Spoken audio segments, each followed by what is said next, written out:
여러분 안녕하세요. 오늘은 I am Hero라는 코미디 공포 영화에 대해 이야기해보려고 합니다. 이 영상은 영화에 대한 다량의 스포일러를 포함하고 있습니다. 영화의 주인공은 스즈키 히데오, 만화 작가의 어시스트입니다. 그는 그의 파트너들과 작업을 하고 있습니다. TV 뉴스 소리가 들리네요. 앵커가 말합니다. 45세 여성이 엄청 거대한 개에게 물렸다고요. 작업실 사람들이 이야기를 나누는 사이 앵커가 뉴스를 정정합니다. 45세 여성이 개에게 물린 게 아니라 45세 여성이 개를 물었다고요.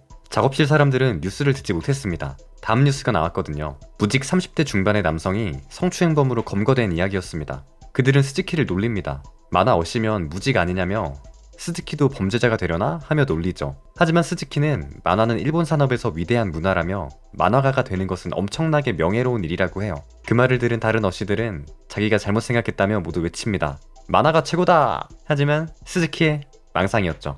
밤이 되어 스즈키는 퇴근해서 집으로 갔습니다. 그의 아파트에서 애인 테코와 TV를 봤어요. 테코는 돈을 벌어오지 못하는 그를 구박합니다. 스즈키는 밤새 스케치를 했습니다. 자기만의 이야기에 영감을 얻으려고 노력하고 있는 그입니다. 그는 캐비넷 안에 숨겨져 있던 자기 엽총을 들어 거울에 비춰보죠. 다음날 아침 만화회사 편집실에 방문한 스즈키는 편집장에게 자기 새 액션 만화 아이디어 스케치를 보여주고 있어요. 엽총을 들고 자기 애인을 보호하는 주인공의 이야기인 듯 합니다. 편집장은 그의 만화가 마음에 들지 않았어요. 주인공이 너무 평범하다며 스즈키에게 다음 작품을 노려보자고 이야기합니다. 그때 다른 만화가 나카타가 나타났는데요. 그는 스즈키와 신인상을 받는 동기였지만 무명인 스즈키와 달리 엄청 성공했습니다. 이후 다시 스즈키의 집에서 스즈키는 테코와 다툼을 벌이고 있어요. 그녀는 스즈키의 엽총을 팔아버리려고 합니다. 그걸 팔면 집값은 낼 수 있을 거라면서 말이에요. 테코는 스즈키를 패배자라고 생각하며 화가 잔뜩 나서는 스즈키에게 그 자리에서 헤어지자고 말하고 집에서 내쫓았습니다. 스즈키는 엽총을 챙겨 들고 공원으로 갔습니다. 나카타의 신작 만화 잡지를 읽었습니다.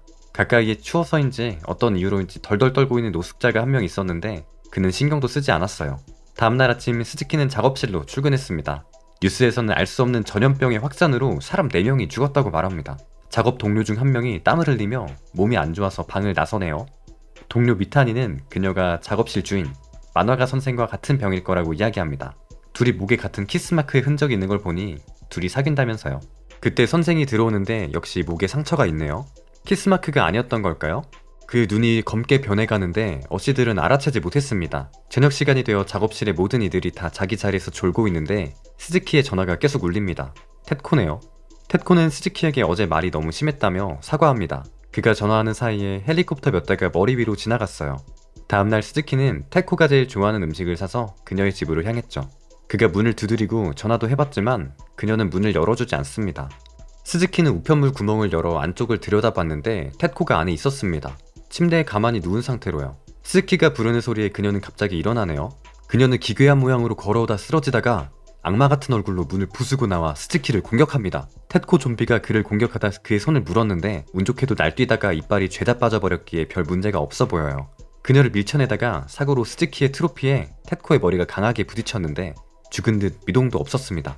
스즈키는 아파트에서 도망치듯 나왔어요. 다리 위에서 스즈키는 피로 흠뻑 젖은 팔을 감싸고 서둘러 지나가는 여성을 보았습니다. 그녀가 스쳐간 뒤에 하늘에는 엄청난 수의 비행기가 도시 상공을 가르며 날아갔어요. 스즈키는 작업실로 향했는데요. 문을 열고 들어가니 미타니가 손에 피로 범벅이 된 야구방망이를 들고 있는 것을 발견했습니다. 작업실에 질비한 좀비 시체들 위에 그 혼자만 살아남았네요.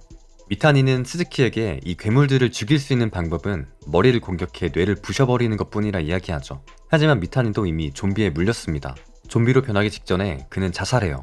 스즈키가 작업실에서 나와 거리로 가니 거리는 완전 혼돈 그 자체였습니다. 엄청난 수의 좀비들이 뛰어다니고 사람들은 혼비백산 도망다니기 바빴죠. 숨지 못한 사람들은 모두 좀비밥이 되었습니다. 건물들이 불에 타고 도시 여기저기서 사고가 발생해요. 스즈키는 이 모든 상황 한가운데서 어떤 택시기사가 차 안에서 천하태평 자고 있는 모습을 보았습니다. 그가 택시로 가서 자신을 태워달라고 했을 때 어떤 여자아이가 택시 쪽으로 뛰어왔어요. 히로미입니다. 좀비들이 계속 다가옵니다. 스즈키는 총을 꺼내서 좀비를 겨냥하는 상상을 했지만 사실 아무것도 하지 않고 손짓만 하고 있었어요. 택시 문이 열리고 어딘가에서 양복 입은 남자도 함께 택시에 탔습니다. 이들 4사람은 빠르게 도시를 빠져나가죠.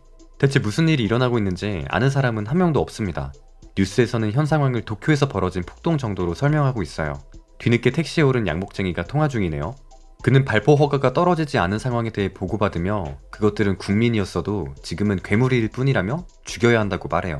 통화를 마치고 자기 물림팔을 드러내 보이는데 혈관이 검은색으로 변하더니 갑자기 좀비로 변합니다. 그는 좋은 고기를 달라며 택시기사를 물어뜯었습니다. 기사가 택시문을 열자 스즈키는 양복쟁이 좀비를 밖으로 밀어냈습니다. 모두가 안도의 한숨을 쉬지만 택시기사의 혈관도 검게 변하며 올라오기 시작했죠. 그는 엑셀을 꾹 밟고 미친 사람처럼 운전하기 시작했습니다. 히로미는 앞좌석에서 뒷좌석으로 옮겨와 안전벨트를 맸어요. 택시기사는 공격적으로 변했고 뒷좌석의 두 사람을 공격하기 시작했습니다. 그러면서도 차량의 속도는 점점 빨라지고 결국 앞 차량과 부딪혀서 차는 몇 바퀴 굴러 완전 전복되었죠. 히로미와 스즈키가 정신을 차리고 택시에서 나오니 도로는 사고난 차량들로 완전히 봉쇄되어 있었어요. 사람이라곤 아무도 없었습니다. 두 사람은 길가에 앉아 휴대폰으로 대체 무슨 상황인지 설명을 찾아보려 합니다. 조큐은이라고 명명한 바이러스가 인간에게 침투해서 외관만 바꿀 뿐만 아니라 감염된 사람의 인격도 뒤틀어 놓는다고 말합니다. 그들은 해발고도가 높은 곳에선 바이러스가 살지 못한다며 후지산 위에 올라가면 바이러스가 죽을 것이라는 가설을 발견하죠. 밤이 되고 스즈키와 히로미는 대피소로 쓸만한 버려진 집을 찾았습니다. 거기서 그들은 빵과 음료를 나눠 먹고 스즈키의 엽총에 대해 이야기합니다. 그리고 히로미의 mp3로 노래를 함께 들어요. 통성명도 했습니다. 스즈키는 자기 이름이 스즈키 히데오이고 히데오는 영어로 히어로라고 쓴다고 늘상 그랬듯 강조하죠. 히로미는 스즈키와 함께 있으면 뭔가 안전할 것 같다고 이야기하죠. 아침이 되었어요. 스즈키가 먼저 깨서는 히로미의 목에 물린 상처를 보았습니다. 스즈키는 화들짝 놀라 엽총을 꺼내들고 그녀를 겨눴습니다. 히로미는 이틀 전인가 이웃집 아기가 물었다고 이야기하는데요. 만약 모유로도 감염이 되는 거라면 그 아이도 조큐은이었을 테니 자신도 감염되었을지 모른다고 담담히 이야기해요. 스즈키로서는 그녀를 죽이는 게 맞았습니다만 그렇게 하지 않았어요. 그는 히로미에게 후지산에 갈 때까지 자신이 지켜주겠노라 약속합니다. 그들은 후지산으로 여정을 시작했습니다. 숲을 통과하고 있죠. 갑자기 히로미가 좀비로 변하기 시작했어요. 그녀는 스즈키에게 도망치라고 이야기해요. 스즈키는 미안하다며 도망쳤습니다. 하지만 스즈키는 숲속에서 다른 좀비의 공격을 받아요. 그가 위험해지자 갑자기 어디선가 히로미가 나타나 스즈키를 건드리지 않고 좀비를 죽였습니다. 분명 그녀도 좀비로 변했는데 말이죠. 심지어 손을 내밀어 그를 일으켜 세워주기도 했어요. 그들은 다시 함께 길을 떠났습니다. 반 좀비가 된 히로미는 말을 하지 못합니다. 하지만 스즈키를 공격할 의사도 전혀 보이지 않죠. 며칠이 지나고 그들은 후지산 근처 종합 쇼핑센터에 도착했어요. 상점 한 곳에 들어가니 좀비가 튀어나왔습니다. 스즈키 위에 올라가 그를 공격하려 했는데 히로미는 잠들어 있어 그를 도와줄 수 없었죠. 하지만 어디선가 가면을 쓴 여자가 나타나 도끼로 좀비를 죽여버립니다. 그녀는 츠구미 오다였죠. 다른 가면을 쓴 남자들이 그 다음에 도착했어요. 감염되지 않은 사람들이 쇼핑센터 옥상에 쉘터를 만들어 모여있는 거였습니다. 스즈키도 그곳에서 함께 지내자고 초대를 받았고 히로미도 함께 거기 들어갑니다. 물론 그녀가 반 좀비라는 이야기는 하지 않았죠. 그들이 만든 캠프는 음식도 풍부했고 뭐든 다 있었어요. 물자 보관소에는 식량뿐만 아니라 롤렉스 시계에 책까지 넘쳐났죠. 츠구미는 스즈키의 엽총에 관심을 보이며 사냥꾼이라고 묻자 스즈키는 자신은 일개 만화가일 뿐이라고 하죠. 둘은 조금 친밀해졌습니다. 이후 스즈키가 좀비들을 관찰하고 있네요. 아베씨가 설명해주기로 좀비들은 과거에 하던 일을 계속 반복한다고 하네요. 이들은 과거에 갇혀있기 때문에 한 명 한 명이 다 다르다고 이야기하죠. 스즈키는 다른 생존자들이 회의하는 곳에 불려갑니다. 그들은 지하의 음식 저장고에 다녀올 계획을 짜고 있었는데 스즈키의 엽총을 빌려달라고 말해요. 스즈키는 처음엔 거절했지만 그룹의 리더인 이유라는 총 내놓는 것을 거절하면 히로미를 죽이겠다고 협박합니다. 같은 시간 이유라를 따르는 생존자들은 명령에 따라 히로미를 인질로 삼으려고 하고 있었습니다. 츠구미가 이들을 저지하고 있고요. 스즈키는 뭔가 수상한 걸 느꼈어요. 서둘러 그 회의 장소에서 도망쳐 나와 자기 텐트로 돌아왔는데 역시 히로미와 츠구미가 잡혀 있었습니다. 스즈키는 이유라에게 총을 겨누며 이들을 풀어주지 않으면 쏘겠다고 협박합니다. 그때 히로미가 자신을 붙잡고 있는 남자들을 힘으로 제압하는데 거기 모든 사람들이 보기에 그녀가 감염자라는 걸 알 수 있었죠. 하지만 그녀는 좀비로 완전히 변하지 않은 상태였기 때문에 히로미의 눈은 검게 변하지 않았고 오히려 무지갯빛이 돌고 있었습니다. 이유라는 즉시 히로미의 머리에 석궁을 쐈어요. 스즈키가 절규하는 사이 이유라의 부하들이 스즈키의 총을 빼앗고 그를 린치했습니다. 츠구미가 다친 히로미를 빼돌렸습니다. 츠구미와 스즈키는 대화를 나누는데요. 그녀는 히로미에게서 맥박이 느껴진다며 히로미는 다른 좀비와는 다르다고 이야기해요. 스즈키는 자기가 이유라를 쏘지 못해 총을 빼앗겼다며 자기는 루저의 겁쟁이라고 자책하는데 츠구미는 당신은 그저 좋은 사람이라며 스즈키를 위로하죠. 스즈키는 다른 생존자들과 지하 식량 창고로 이동하는 작전에 따라가게 됩니다.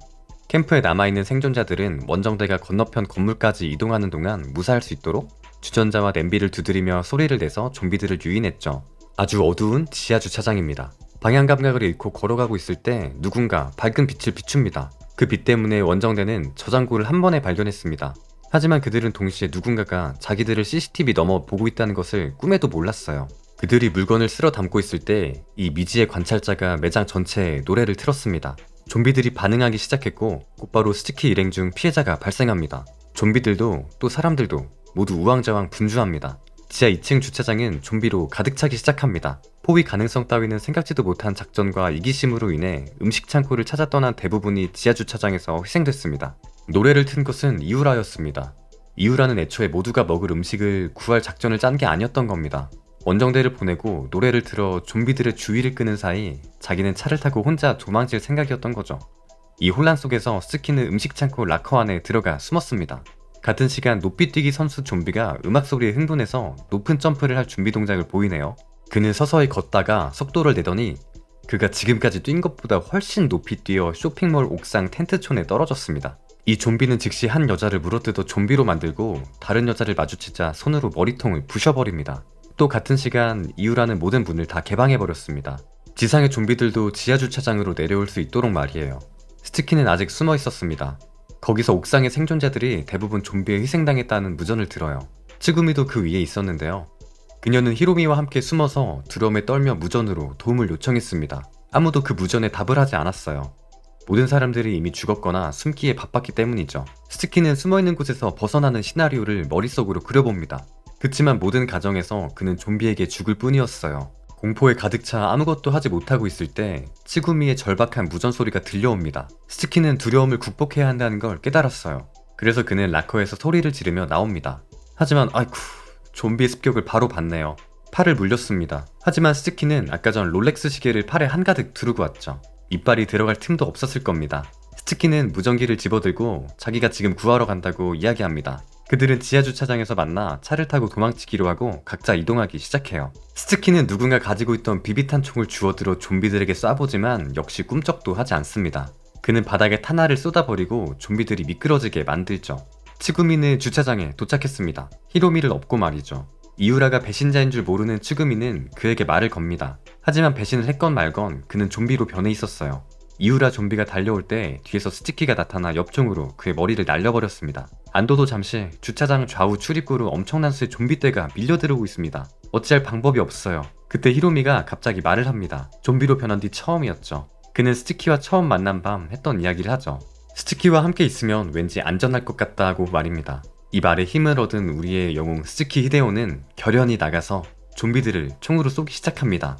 결국 스즈키와 히로미, 츠구미 셋만 살아남았습니다. 대부분의 저랩 좀비들은 죽이기 어렵지 않았습니다. 하지만 아까 지붕까지 뛰어 올랐던 운동선수 좀비는 쉽지 않았죠.